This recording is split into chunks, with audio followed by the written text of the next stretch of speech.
Washington, D.C. area office of LaRouche's on the Lpac Science team.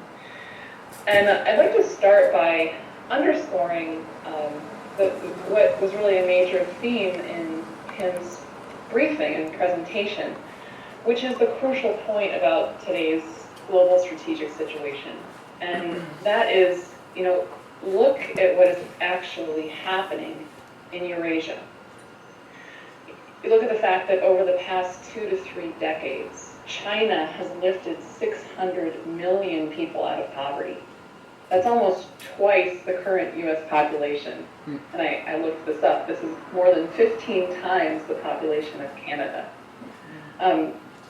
You look at the fact that over the past couple of years, China has established a new development bank, the Asia Infrastructure Investment Bank, which currently has 70 member nations, including many nations of Europe, and by the end of the year expects to have 30 more.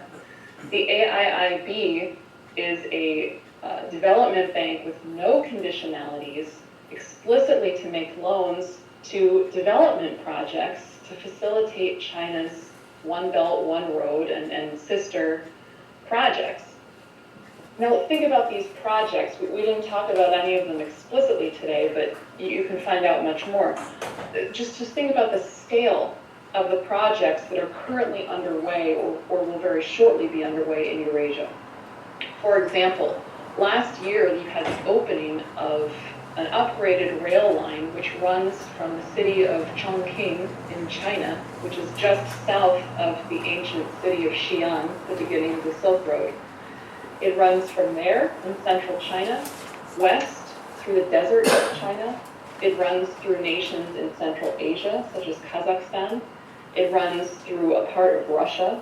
It runs through countries in Eastern Europe, like Poland, all the way into Germany, to the western part of Germany, and ends in the industrial city of Duisburg. Now, can you imagine that in your mind, right? And that's just one of many projects. Just this year, China opened a rail link between China and Tehran. Now, that's complementary to other projects which are just getting underway. For example, there was just an agreement signed between Iran, India, and Afghanistan. Now think for a moment about the condition of Afghanistan. There was just a joint agreement signed to develop a new port in the city of Chabahar, which is in the southeast of Iran, right on the Gulf of Oman. Now this is going to be a maritime connection between India and other nations on the Indian Ocean, up into a rail link going from Chabahar to the border of Iran and Afghanistan, opening up Afghanistan to be developed, to have access to trade, to have access to rail connections up into Central Eurasia. There are many, many more I could mention. India just announced they're going to begin a plan for for water transfer programs among 5 major rivers in India. This is something which has been on the books for decades, which Mr. LaRouche talked about in the 1980s. India just announced that they're about to begin this kind of water management, large-scale water management project. It's akin to the projects which are happening just over the Himalayas in China with their south to north water transfer project. So I can name many, many more, but I wanted to describe some of them so you let your imagination picture this growing, very rapidly growing integration of the nations and the peoples of Eurasia around a policy of peace, of development. That is what these missile installments in Eastern Europe, of NATO, of soldiers from the United States, from Germany, from other nations, that is what these war policies are being deployed to stop, right? The idea that a new system could come into being which is outside of geopolitics and which is outside of the control of the British Empire, where nations are acting on their common interests, common benefits, meaning that all of those trigger points of geopolitics are being dissolved. anything that could have been used as a lever to set one people against the other is now in the process of being eliminated. That's what the British Empire wants to stop. That's what Obama is deploying to stop. That's what the head of NATO, in all of his insanity, is deploying to stop. It's nothing about the nations of China or the nation of Russia per se. And they're deploying to stop this even at the risk of unleashing thermonuclear war on the planet. Now that's insane. And any normal person would say, why? Why would they do that? What warrants the possible extinction of mankind? But this tendency, represented by the British Empire and their lackey Obama, this tendency within civilization of oligarchy and the commitment to maintaining the system of oligarchy is not new. This is not a creature of the 20th or 21st century. This is something which is very ancient within mankind. And you have a very clear image and expression of this conflict between mankind, and oligarchy in the story of Zeus and Prometheus. The myth that comes to us from ancient Greece, which isn't really a myth at all.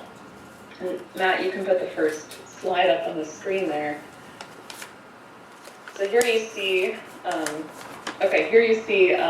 the left you see Prometheus, the fire bringer. And on the right you see Zeus reclining on his throne with his foot on the eagle, which is the symbol of Zeus.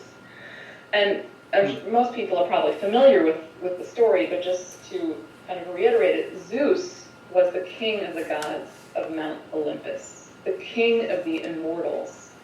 And he came to power by overthrowing his father Kronos with the help of Prometheus, who wanted to end the tyranny of Kronos. Now, Zeus hated mankind. And as it's put by the playwright Aeschylus in his play Prometheus Bound, he describes this in the mouth of Prometheus.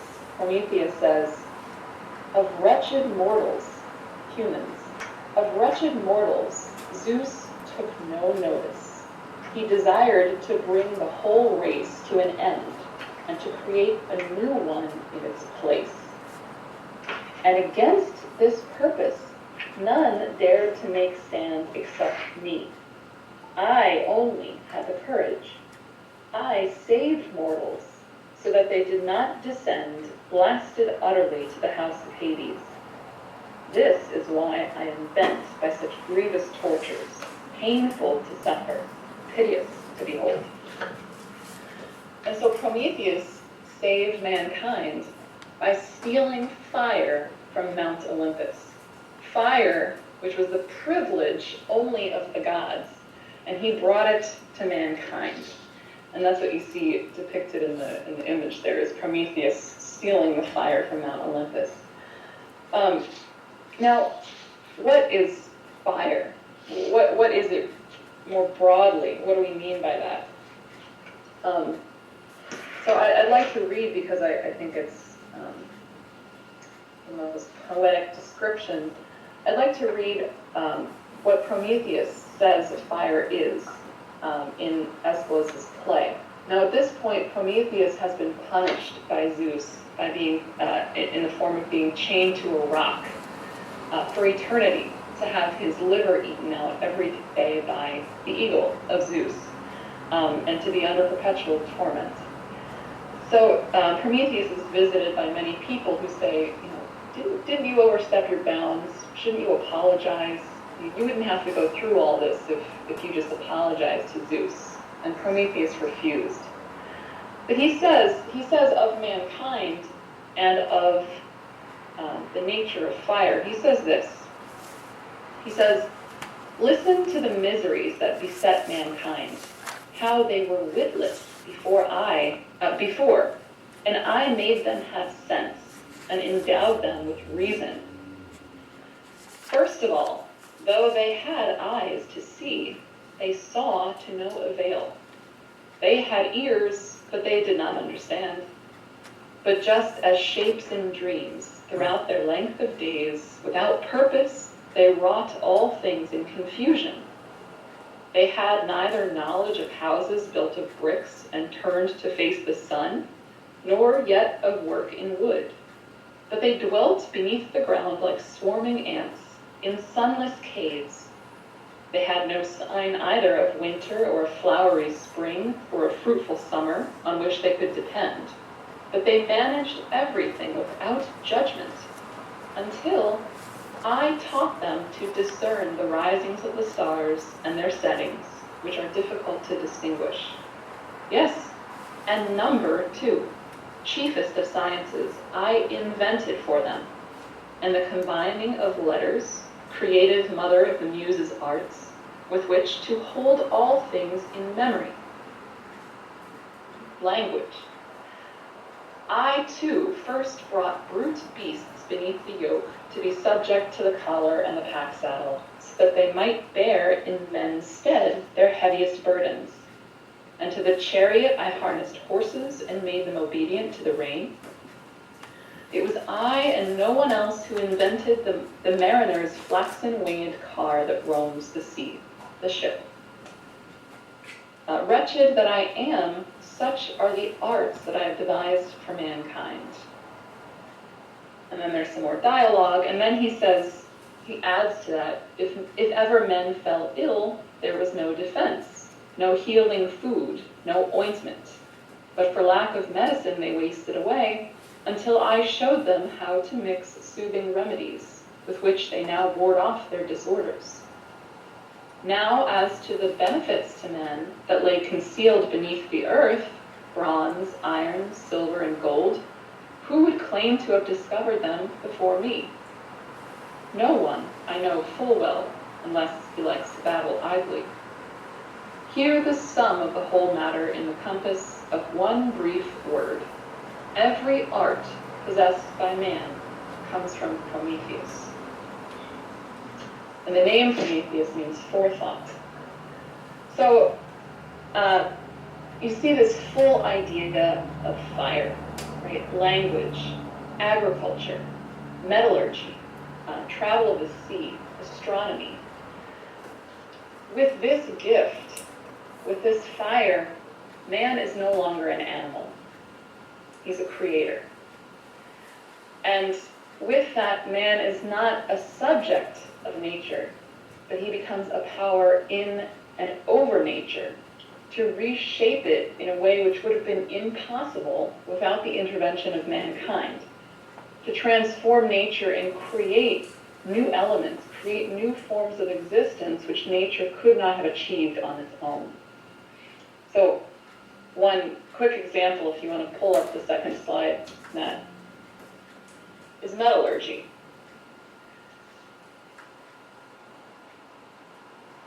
So on the left, you see the mineral malachite. And on the right, you see copper. So malachite is a hard, kind of glassy, if you polish it, a glassy rock. And copper, as we know, is a metal. It's a very pliable, flexible metal. It conducts electricity well, it has other characteristics. You wouldn't think that one came from the other. So ancient, many thousands of years ago, through the process of chemistry, how to extract copper from this green glassy rock called malachite. The process isn't so important to describe here, but you have the transformation of one so-called found element in this mineral into something completely new, with completely different physical characteristics, powers, and uses for mankind.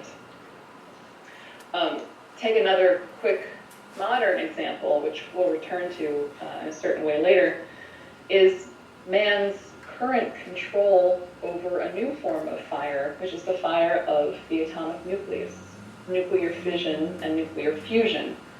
And with this power, the fact that we're able to manufacture new elements, to manufacture new isotopes of currently existing elements, which have completely different powers and properties than before. Isotopes which have use in industries, in making very special metal alloys, which are stronger or more flexible or more useful than before. Also incredible uses in medicine.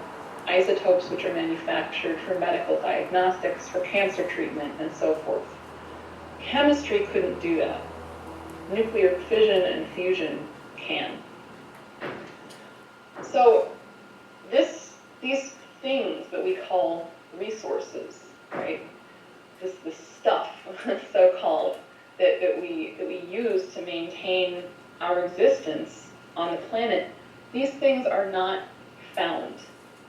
Ever since the gift of fire, these things were not, things that man just stumbled over, like Obama talked about. We found some wood and we used it to stab each other, right? But that's not it. Resources for man are not found. They're creations. They're original creations of man, which change over time as a function of the high principles and patterns of mind. That process of not only the use of fire, to the use of a fire, which allows to exert greater powers of productivity in and over nature. That process is human, right? That process is Promethean.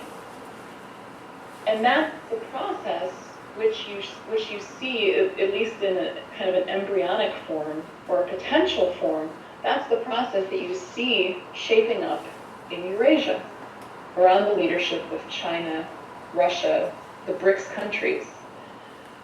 So that's where the Promethean policy lies today.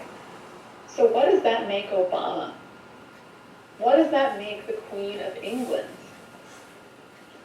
Zeus, right? Today, the British Empire is the embodiment of the Zeusian oligarchy that we still have not rid ourselves of after all these many thousands and thousands of years. And that's why Obama cannot help but respond the way that he does to these developments in the world. That's why he can't but help lie about what China is or is not doing in the South China Sea. And that's why he couldn't help himself with the comments, those disgusting comments that he made in Hiroshima, about the history of man being about killing. But I wanted to actually zero in on something even more explicit, a Zeusian act, which is even more explicit by Obama. And that is that in 2010, when he had only been in the presidency for just over a year, Obama made a speech in Florida at the Kennedy Space Center, where he announced the cancellation of the U.S. space program. Now, at that moment, LaRouche called for Obama's impeachment, which he hadn't done before, despite the fact that the Hitler healthcare program had already begun or had already been introduced. But it was at that time that LaRouche said, all right, no more. This guy has to be impeached. I see where this is headed. Now, at that time, in 2010, the United States, and a lot of people in the United States don't know this, in 2010, the United States had already, for 5 years, been mobilizing for a return to the moon. Now, the United States has not, well, in no country, the United States has not been to the moon since the 1970s. And we've actually, since that time, we've completely lost the machine, we've completely lost the ability to go to the moon. We cannot go to the moon today. And actually it's worse, we can't even put our own people into orbit today. But I mean, that's pretty incredible. The nation that landed on the moon, that developed the Saturn V rocket, this enormous, incredible rocket that got all of the machinery and people into orbit and then off to the moon and then back. You know, these rockets, the only two that I know of that are left, maybe there are three, are museum pieces. And so we have completely lost that, but starting in 2005, NASA was under a mobilization to restore that capacity with modern technology. We were developing a new family of rockets called the Atlas rockets. We were developing a new lunar lander. We were developing a new crew command module that could hold up to 6 people for lunar and then possibly deep space travels. And Obama destroyed it. And just to underscore the point, here's what he said in that speech. Now, I understand that some believe that we should attempt to return to the surface of the moon first, as previously planned. But I just have to say pretty bluntly here, we've been there before. Now, so with that act, Obama cut mankind, so at least, you know, Americans and the West, cut us off from the future. He ended, in effect, ended the future. Now, you know, why say that? As, you know, aside from sort of a science, kind of a hand-wavy science fiction, oh, space is the future. Why say that? Why is man in space necessary for the future? You know, why isn't there just plenty of future here on Earth? You know, a lot of people say, oh, the oceans are so unexplored, and that's true, but, you know, why space? Why do we have to go out into the solar system? There are practical things you could say, such as the fact that we will run out of resources on Earth. I mean, that'll happen in a very long time, but it will happen, right? The Earth is a finite body. But even aside from those seemingly more practical things, the more important thing is that mankind is not and was never really ever an earthbound species. Not even from the beginning. I mean, even ancient man began science with astronomy. That was the first science. Now, but more recently, this fact that man is not an earthling in his essential nature, this was recognized by the great Johannes Kepler. You know, it was Kepler who, from Earth, discovered that the orbital system and the solar system are a physical system, right? That astronomy is a physical science. These are physical things. And that the solar system itself is organized and constructed according to certain principles of coherence that we find in their most advanced form in polyphonic music. Now, this was also recognized, this extraterrestrial nature of man. It was also recognized by the great Russian scientist Vladimir Vernadsky, who wrote a really fun paper in 1925 called Human Autotrophy. And he begins that paper by saying this: there exists now on the terrestrial surface a great geological force, perhaps cosmic. This force does not seem to be a new manifestation or special form of energy, nor yet a pure and simple expression of known energy, but it exerts a profound and powerful influence on the course of energetic phenomena on the Earth's surface, and consequently has repercussions, smaller but undeniable, beyond the surface, on the existence of the planet itself. This force is human reason, the directed and controlled will of social man.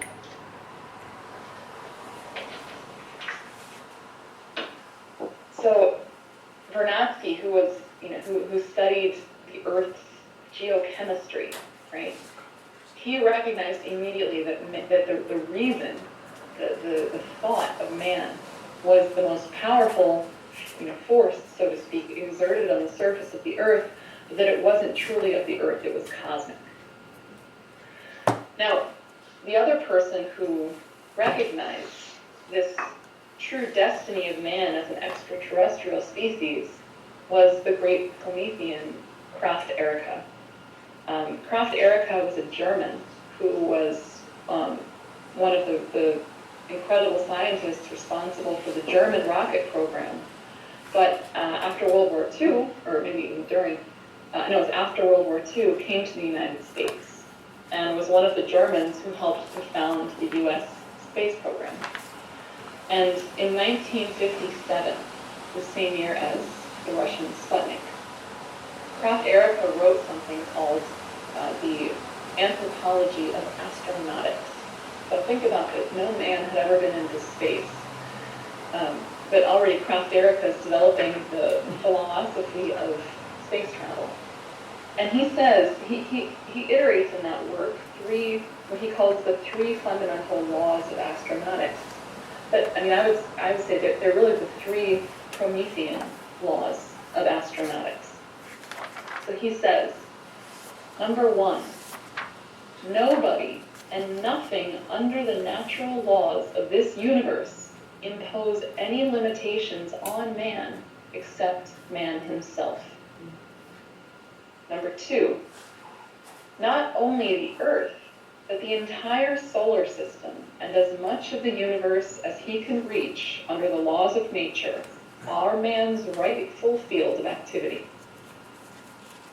And number three, by expanding throughout the universe, man fulfills his destiny as an element of life endowed with the power of reason and the wisdom of the moral law within himself. So, I'd like to look more at what the issue is. Now, the U.S., under the leadership of Kraft, Erika, and others, the space program, the people who created it, they had what we were going to achieve here after Apollo, but many hundreds of years into the future. The U.S. space program is no longer Promethean. It limps along, trying to eke out some kind of existence from a totally destroyed budget, totally, with no support. The space program today that is Promethean is in China. Now, China didn't begin their space program until the 1990s, and they very, very rapidly developed the capability to safely put people into orbit, to perform spacewalks. They're in the process of building a space station. They've figured out how to create complex communications systems in space and in orbit. And since 2007, China has had has played a very active role both at and on the surface of the moon. You can go to the next slide there, Matt. So in 2007 and in 2010, China sent orbiters to the moon, which orbited, they mapped the moon, they mapped the resources of the moon, they experimented with capabilities like getting in and out of lunar orbit. One of the spacecraft actually left lunar orbit, met up with an asteroid, and is now in orbit around the sun. But then in 2013, China did something which totally captured the imagination of the world. And that was what you see here. China landed on the moon. Not with people yet, with machinery. But this hasn't been done since 1976. And China did it. And they did it with their own, Chinese nationally developed capabilities. So what you see here is the lander, the Chang'e 3 lander, which landed on the moon in December 2013. And if you go to the next slide, the lander actually carried on top of it a rover, which the rover is what took that picture of the lander. And the rover is named Jade Rabbit U2. So this capacity, the rover is only semi-functional now, but the Chang'e 3 lander and rover has been operational on the moon for almost 3 years, has sent back incredible pictures of the Earth's plasma sphere, is performing ultraviolet astronomy from the surface of the moon. The rover has radar to see below to see 100 meters below the surface of the moon. So this is incredible, and this program has inspired total optimism within the Chinese, and especially within. And I think it's very telling that there was a poll conducted of Chinese youth, the lunar program, 1,000 said that they will really travel to the moon one day. Now, to Obama's,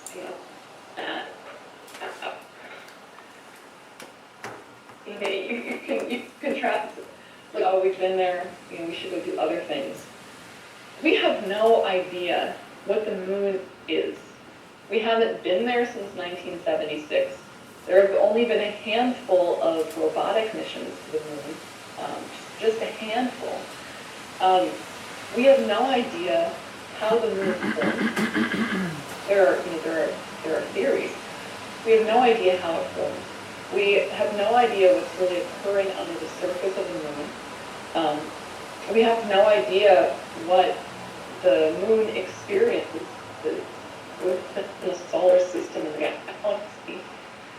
And every evidence, the little moon rocks, the little bit of data that surprises us. And, just for the Chinese rover, even within, I think it was just a couple of months of decision, this rover already discovered we had never seen before. It made this astral formation of the moon. And another example is that the lunar satellite, this is still being tested today. I mean, it's all we have, so they're still testing it today.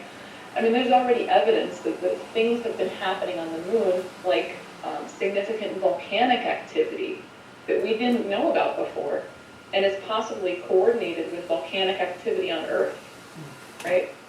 So we are far, far, far from unlocking the secrets of the moon. And, I said that we've had a handful of robotic missions to the moon. There have only been 6 manned missions to the moon. Okay, this has been 50 years almost, just short of 50 years. And we've only sent people to the moon 6 times. They've only explored 5% of the moon's surface. So, this thing is a totally tantalizing mystery, which is not only going to tell us, about the moon, it's going to tell us things we never knew about the Earth, and it's going to tell us things that we never knew or could have known from Earth about the rest of the solar system and the galaxy. And, the real point of the mystery, the real, there are thousands of things you could investigate on the moon, but one of the most exciting mysteries is the counterpoint between the near side and the far side of the moon. So if people don't know, from Earth, we always see the same hemisphere of the moon. So because the moon rotates on its axis at the same rate that it rotates around us, we always see the same side of the moon. And it wasn't until 1959, when the Soviets sent an orbiter, that man got his first glimpse of the far side of the moon in photographs. So Matt, if you pull up the next slide.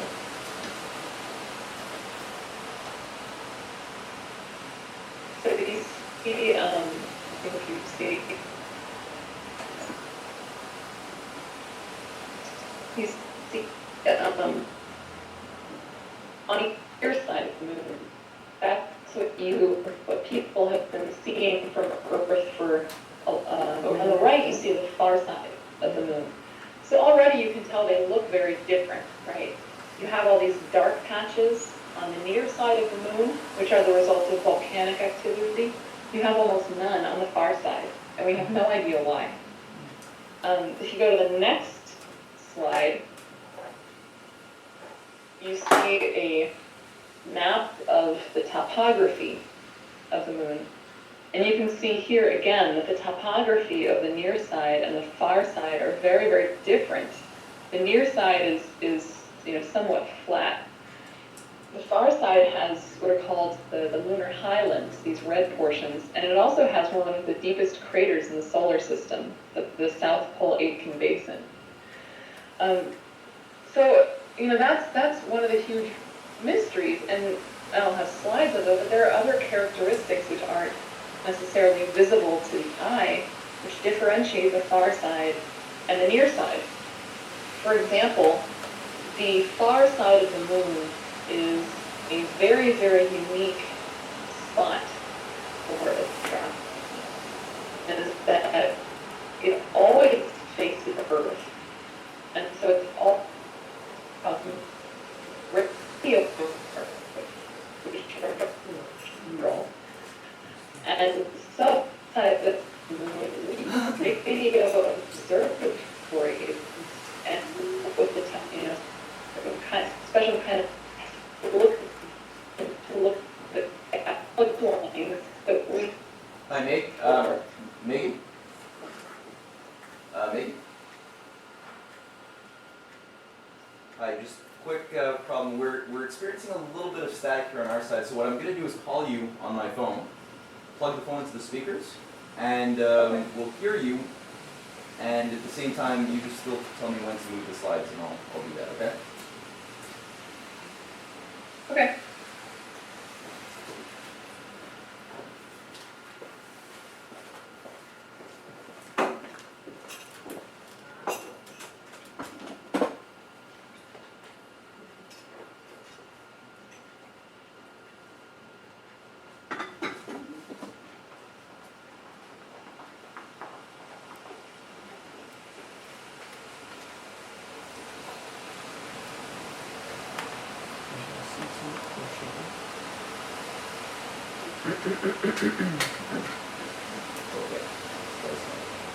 Just keep on your side, just mute yourself so we can still see you.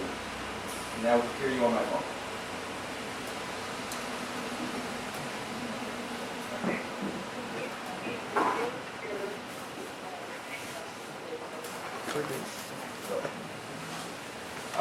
Did we?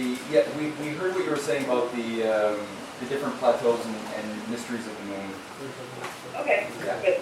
Okay, so raise the volume on your phone. Okay. All right. So you, go ahead.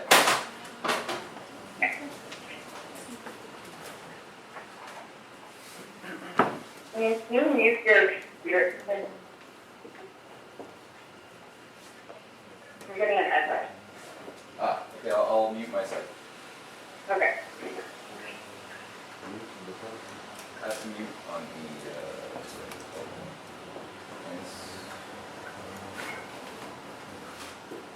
Okay, great. Okay, so, right, so you have these differences in topography. You also have these unseen differences. And the one I'll mention is the fact that the far side of the moon is almost completely blocked from the radio wave emissions that come from Earth. And these are both man-made and natural. What that means is that the far side of the moon is a completely unique a completely unique spot to observe the sky in wavelengths that are completely impossible to use from Earth. And just to show a quick example of what that might mean, if you go to the next slide,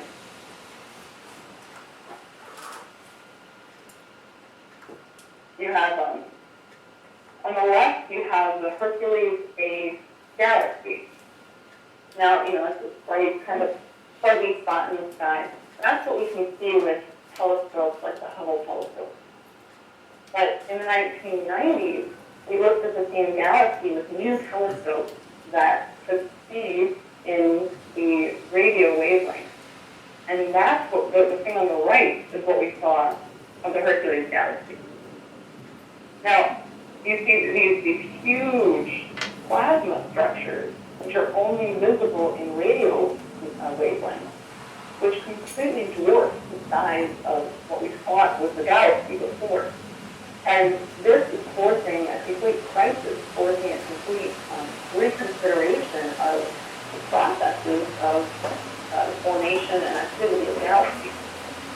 So we have no idea what we're going to see in these other wavelengths. Those are the kinds of things that are going to be opened up by taking up this question of the counterpoint between the near side and the far side of the moon. Now, mankind has never been to the far side of the moon. The Apollo landings were all on the near side, and no machinery has ever landed on the far side of the moon. But China is going there in less than 2 years from now, in 2017. So, no, I'm sorry, in 2018. They're landing on the far side of the moon. And they've invited all nations to work with them. Now, one other aspect of the moon, and the far side in particular, but the moon in general that I wanted to raise, is that it has been known since the 1980s that the moon is a very unique vehicle of one of the most powerful fuels that we know of in the universe. And that is that for billions of years, the sun has been depositing a very rare isotope of helium called helium-3 in the soil of the moon. Now, helium-3 is the most advanced fuel for nuclear fusion that we're aware of. And so fusion, for people who might not be familiar, fusion is a power over the atomic nucleus, where as opposed to a fission reaction, like happens in nuclear power plants today, uranium or plutonium or something, as opposed to a fission reaction, where we split the atom apart and harness the immense energy that comes from that. With fusion, we put two elements together. And fusion is something which we're still struggling to master today. That's a whole other story, it's a whole other presentation. But fusion is both quantitatively and qualitatively immensely more powerful than fission. It's 100, each reaction is 100 times more powerful than the fission reaction. And it's 100,000 times more powerful than fossil fuel. Now, you can pull up the next slide.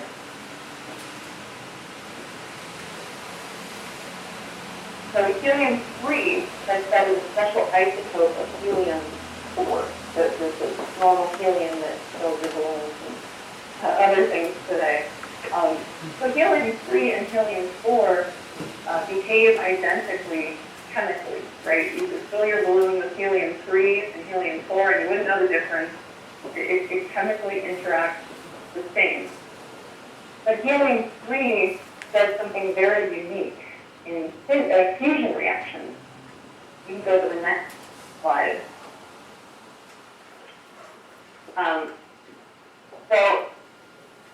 Here are 4 different types of fusion reactions, going from the top to the bottom. And I'm not going to go into all the details. There's a lot on this graphic, but fusion can occur between many different combinations of atoms. The most common one that's being worked on today is a reaction between 2 isotopes of hydrogen, and that's what you see on the top, deuterium and tritium. If you look at the very bottom, a reaction between deuterium, which is a type of hydrogen, and helium-3 is actually, per reaction, gives a higher energy yield than any other of the known or successful fusion reactions. And the resulting products are also very different than the products that come from other fusion reactions. I'm not going to, just for time purposes, I'm not going to get into the details today, but the products of the helium-3 reaction are very interesting because they can be contained within the magnetic field as opposed to the neutrons that come from other reactions, which means a lot of things, including that the products of the helium-3 reaction can be used in a nuclear rocket for propulsion, which has the potential to take us very quickly far, far, far away from the surface of the Earth or the Moon in time periods which are practical for human travel. Now, okay, great. Helium-3, great. Why do we have to go to the Moon, right? I mean, number one, we haven't even mastered fusion yet. But number two, why don't we just use helium-3 on the Earth? Well, guess what? There is almost none on the Earth. There's very, very little helium-3 on the Earth. So there's a lot of it on the Moon. And so, I think you have to have this image that the Moon is beckoning us. You know, it's hinting to us that that's the best, most advantageous place for us to master fusion might not even be the Earth. It might be the Moon itself.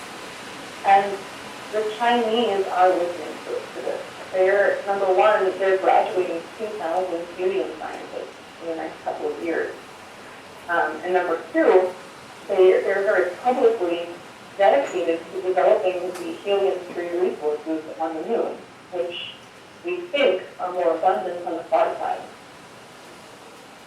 So, I mean, this is a Promethean man. You know, man realizing this extraterrestrial characteristic, the fact that our minds can conceptualize and have mastery over processes that are not just earthbound processes, but which represent a foothold on another planetary body, the Moon, but also that as kind of a base camp, a launching point for further, for opening up the questions, or presenting to us new mysteries, which we could not see from the Earth, new mysteries, which are going to be able to open the human mind to making discoveries of higher forms of fire, higher principles that are governing not just the solar system, but the galaxy. That's a Promethean commitment. And so I'll just end by, imagine if the West joined China in this venture. Imagine if we got rid of Obama and if we locked the Queen up in the zoo. Imagine if we did this and the United States would transform like that, right? Which would be good for the whole world, right? The United States could revive these capabilities within NASA, which aren't lost, right? They could be very rapidly restored. And then imagine Canada. Canada has an incredible capability in space. You have astronauts like Chris Hadfield who have totally inspired the population. And you also have incredible contributions that have already been made to the International Space Station, also to fusion. You have a fusion company in Western Canada called General Fusion that's making important contributions. So you imagine, really let your mind, your imagination go, and imagine what it would be like if the West would eliminate this Promethean tendency and make the decision that we want to join this kind of Promethean future. This has never happened before. All of mankind has never been united on a common principle before. That's our future. So I think I will end there. We're rapidly running out of time, but I think we have time for a couple questions.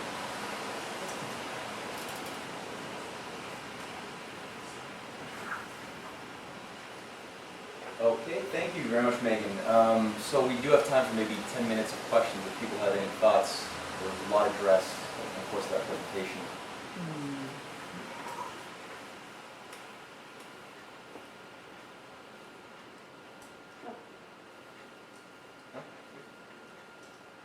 Olivia? No, I really liked it. Like really, it was very nice the way she made the comparison between Zeus and like this Well, you might want to, methodology. don't tell me. No, She- no, she- it's not really a question. It's just that when she compared this mythologies, that it really corresponds Yeah, to our reality. Yeah, it's not really a question. It's one of our contacts. It's just admiring the comparison that you made between Zeus and Prometheus. I think, though, Meagan, that your presentation was very, very inspiring and straightforward. I don't think that I think people have a lot to think about. Okay. I have a question. Oh, wait, we have one question here from Tim, and then actually one from Brigitte. So, forget what I just said. Hi, Megan. Hi. We know that China just made some huge breakthroughs into fusion just this year with their capabilities of holding a plasma together for about 102 seconds. Do you know how the United States is responding to this? Are there still fusion capabilities that are still alive in the country? And how are they thinking about these breakthroughs? Yes. I'm gonna wait till we mute. Okay, yes, there are absolutely still fusion capabilities. We have a pretty robust, although underfunded, national lab system here. And one of our several, but one of our national labs is dedicated to fusion research called Princeton Plasma Physics Laboratory. And that's in Princeton, New Jersey, home of Albert Einstein. And Princeton, actually, they made some of the most incredible breakthroughs in fusion in the 1980s, or late 70s, 80s, and then up through the early 90s when their funding was like totally undermined. And but today, Princeton actually has a really close collaboration with China, with the Chinese fusion program. And so I know that they sent out congratulatory messages. Both Princeton and the Haifei Fusion Center in China, they're both working on tokamak fusion, which is the same configuration. And so there's a lot of exchange and interchange. But yeah, in terms of, it's just kind of stymied, the funding has been cut. It's been cut as a deliberate policy. And so these national labs are sort of maintaining, like Princeton has like one project that they've been able to hold on to. And they're sort of treading water, maintaining it, but the support just simply isn't there to really make the breakthrough. So, I would just think of it as a certain, potential waiting to be unleashed within the United States.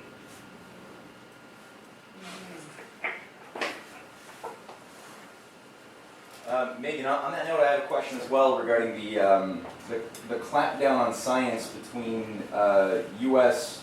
Space scientists like NASA and the Chinese Space Agency. And I was wondering if there's any advancement that you know of to overcome those obstacles on the one hand, and also to where did they come from? Have there always been such a legal firewall between collaboration on space technology between these two countries, or is that a more recent thing? No, that's more recent. It really came in, I think the ban, so right now, because of the special genius of the U.S. Congress, U.S. state and NASA is not allowed to work directly with Chinese space scientists. There can be no bilateral cooperation.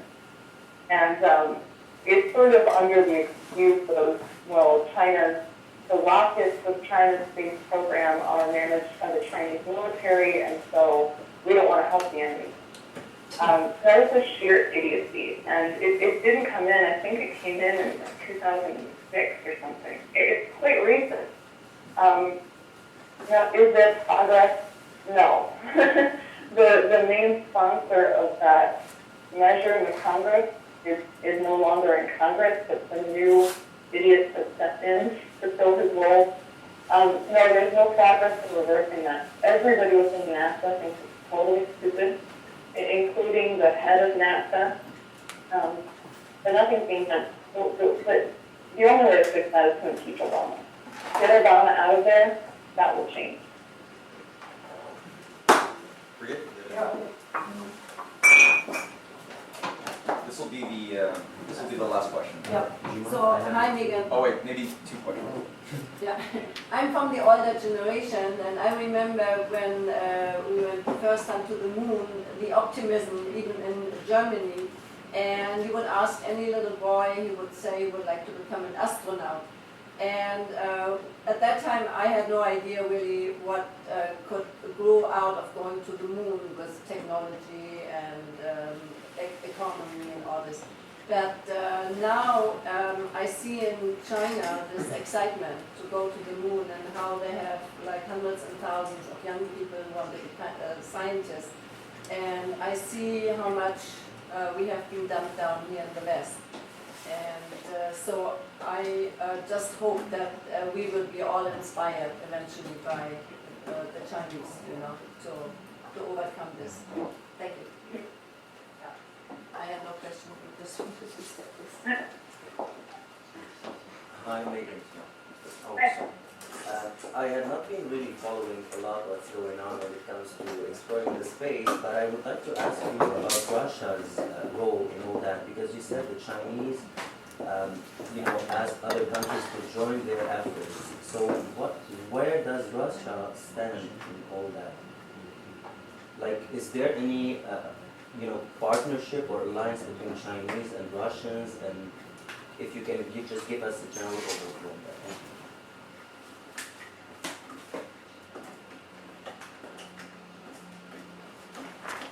you. Yes, great question. There absolutely is. I don't know a lot of the details, but the Chinese space program and the Russian space program have certain cooperation agreements. Russia it's a little bit tricky with space. Russia is a very significant power in space exploration. People may know that since the United States decided we want to destroy our space shuttle, and we can't put our own astronauts into space. We pay Russia so that our astronauts can go on their rockets and go up to the space station. So we completely rely on Russia.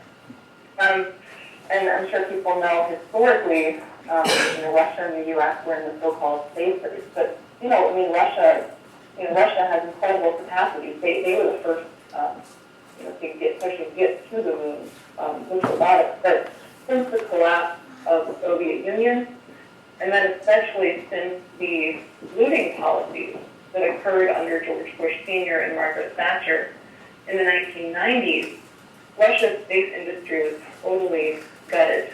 It was totally destroyed. The people left because there was nothing for them. The scientists moved to the West. The machinery and the industries were literally taken out of the country, looted by carpetbagging, so to speak. So it's been a long road for Russia to restore that, and they've had a lot of problems with rocket launches. Not the manned rocket launches, but a lot of their cargo and satellites. They've had some problems with that, but they're rapidly recovering. And Putin has actually gone through he's put into effect a reorganization of Roscosmos, which is the name of the Russian space program, to sort of, re-centralize it, get it back together. So that's why I say Russia's a little bit complicated, but they are, they are absolutely a crucial power, and they do cooperate with China.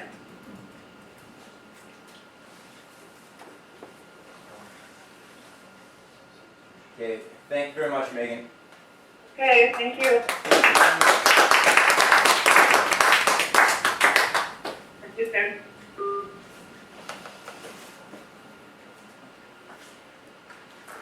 Okay, so it's now 12:20. We're only 5 minutes over our schedule, which is great. There's going to be a lunch break that we're going to have here until 1 o'clock, maybe 1:05, where we'll reconvene back for 2 panels. We're going to have a science panel featuring myself going through why the fear of radiation is deadly. Not radiation, but why the fear of radiation is deadly. Followed up by Dr. Bob Pucks, who will be dealing with climate change and the galactic weather system. Then we're going to have a culture panel after a small break with a musician that's been working with our organization for decades, Fred Pate, from Toronto, who's going to give a presentation called Dvorak's Fight to Save the Soul of America.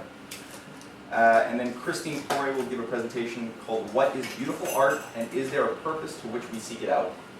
We're going to have a dinner break after that for about an hour, where we'll have something served, probably some spaghetti or something, and then we're going to have a final philosophy panel in the evening.